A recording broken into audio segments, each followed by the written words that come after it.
So you may have heard the story earlier in the week. It looks like as much as we, hoped, perhaps heard in some spots, the housing market is getting better. That's not necessarily the case here. According to a recent affordability report from the firm ratehub.ca, mortgage affordability actually got worse in April. And that's not just here. That's for 12 major Canadian cities.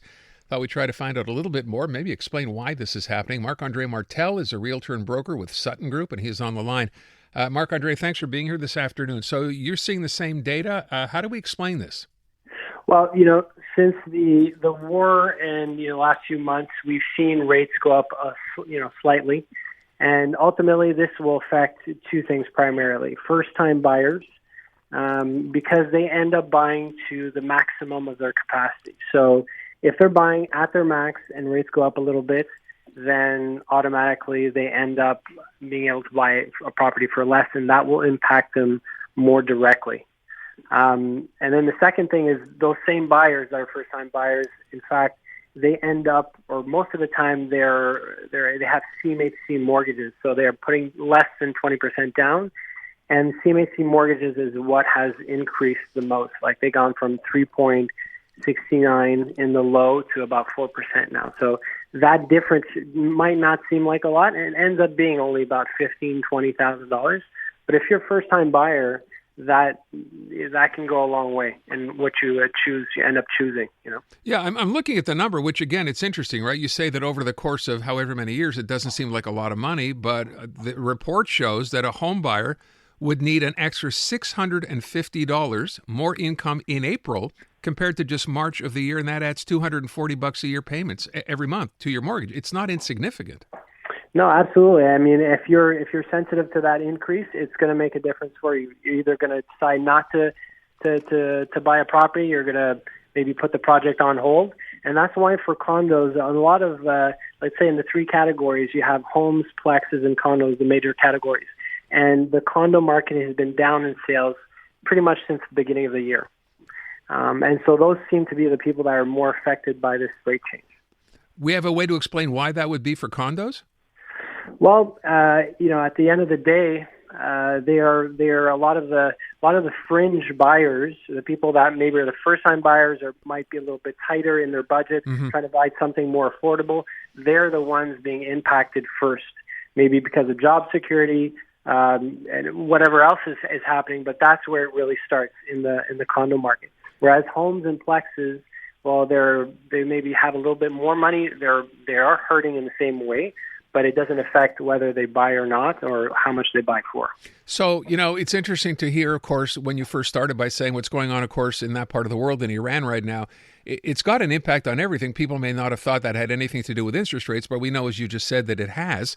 But, for first-time buyers, I guess is the tip here, you mentioned CMHC and how much you have to put down. And obviously people would like to put down as little as they can, but it actually seems like that works against you.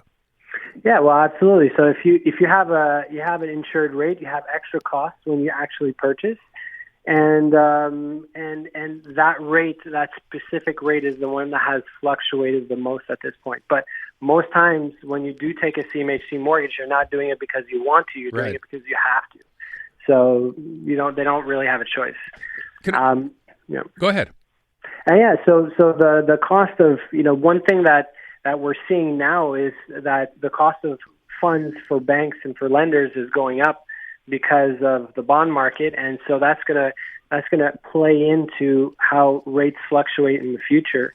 Right now, there's no real damage just because inflation hasn't skyrocketed and stuff like that. But maybe we'll see changes that will bring the rate up more towards the end of the year or the beginning of next year. Whereas at the beginning of this year, we're thinking rates were going to flatten or maybe even go down. Now we're thinking maybe they're going to go up slightly. Which again, it puts you in a really tough position, right? If you're buying for the first time, because as you just said, we'd hoped rates would go down. It looks now, given all the uncertainty around us, that they will go up. It's kind of like forcing you to get in now before rates go up even further. Well, if you want to fix a 5-year term, you'll probably get a better deal now than you will maybe in 8 months or 12 months from now, or maybe even at the end of the year. So it's really like a personal thing. You got to see what your options are, whether you're renting or you're buying. And if you're buying, if you do have to make a little concession, what is that going to mean in the grand scheme of things? and can you make that concession and still get into the market and buy a property? By the way, with respect, I mean, that's one thing as far as the mortgage goes. What are we seeing in the price of homes, though, typically? Are we seeing homes flatten? Are we seeing home prices still going up? Because it seems to me that average number that I saw to buy a home in Greater Montreal is pretty much higher now than it was even a month or a year ago. Yeah, no, it's a great question, Aaron. Really what we're seeing is single-family homes, the amount of sales has gone up just a little bit, but the median price has actually gone up. So for Montreal right now, we're at a plus 6% on the median price so far this year for single-family homes. And I can attest to that. Like I see it. It does change from area to area, but certain areas you're getting multiple offers on homes. And the market is much stronger than maybe we would have anticipated it to be. So single-family homes are selling for more if we're talking about month-over-month or year-over-year at this point. You know, I listen to you say that, and I think to myself, you know, we've gone through this, you know, I don't know if you want to call it a boom and bust cycle, but we thought that, you know, for a while home prices leveled out, pandemic kind of turned everything around, and we've seen the market really come all the way back, right? Yeah, absolutely. I mean, 2023, when rates doubled, then everything flattened out. It didn't go down because a lot of sellers figured it wasn't a good time to sell, and so they held back on listing their homes, and so inventory went down, and then that really safeguarded prices. So the prices for the majority of single-family homes didn't go down, but then when they brought the rates back down, then they started going up. 2024, 2025, and now 2026. Even though we're seeing a little bit of change in the rates, this is not having a direct impact on prices of homes, not for the moment anyway. Which does make you wonder, when does that ever start to tilt back the other way? And I think back to when you bought your first home, if it was 15 or 20 years ago, we paid higher interest rates, but you got a lot more house for the price. And now, of course, we've gone the other way around. Interest rates, at the end of the day, at under 4 or 5%, when you were paying, 9 or 10 or 11 30 years ago. Yeah. What should you be doing now? Like, what's the advice here if you want to get into that first home? Well, the first home is sometimes a place that you can have like the perfect home right away. The cost of renovations have gone up, so a lot of people will turn their nose at a place that needs updates just because they're afraid of getting into renovations. But maybe those are the good ones to look at now because not a lot of people will be looking at them, opposed to places that are turnkey and ready to go. But that's it. Like single-family homes, the inventory is not going up very much. Like they're not building a lot of single-family homes and adding to the overall inventory of what's existing for single-family homes. So I don't think, anytime soon this market will go down just because of the supply is relatively limited. You seeing more people rent by virtue of this? And I asked that question because we know rents are going up too, right? Well, actually, kind of hard to get ahead here. Well, yeah. So this was true up to recently in terms of rents, because of immigration going down, because of less students coming for the English universities and stuff like that.